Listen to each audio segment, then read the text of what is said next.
alone, we're sure to sink. Alone, we're sure to have the reversals of much of the things we care about happen. However, together is where we can be there for one another, but also the nonprofit sector at the local level, at the national level, hasn't felt under this type of attack and these type of challenges in a while. And it's exactly at the times of what we say controversy, challenge, scarcity, is when we actually see some of the most interesting, innovative things happen. A collective is what's going to keep this city as healthy and as vibrant as it should be. When you hear from me, Sakpase, and you respond, Napule, it is a promise to retain that fire in the belly, to continue to do what you do, to continue to serve, knowing that, yes, you inspire me as we inspire each other, and that we are serving something greater.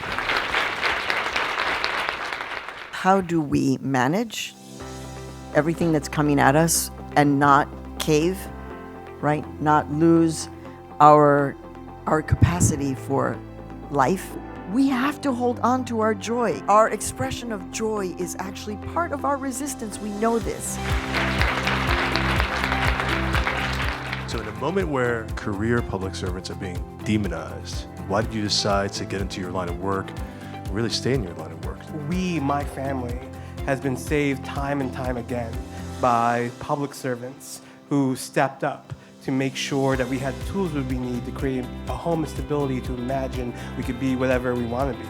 Agencies should take the time to review, to be knowledgeable, and to say, hey, I saw that this is something you would like to see in your community. This is where we can align our priorities, right? Where are those conversations acknowledging the work that's already being done? This is the time for innovation, right? And so really excited in a way about this season to see what it births right now. The future of work will depend on folks in the room.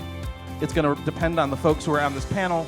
And I have every faith and confidence that this particular set of individuals is going to tell you how it is that there is innovation and access if we make those commitments and investments over time. We have very clear labor market information about the types of credentials and the types of skills that result in employment more quickly and in earnings. And I just want to make sure that we are aware of those patterns and we are supporting our communities.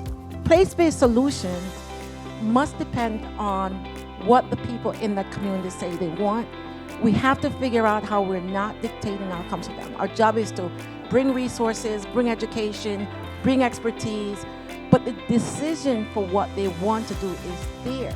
We believe on bringing and maintaining the talent within those communities so there is a representation of economic mobility, and through the training it's about finding the pathway to a thriving wage that has economic impact within their own neighborhoods.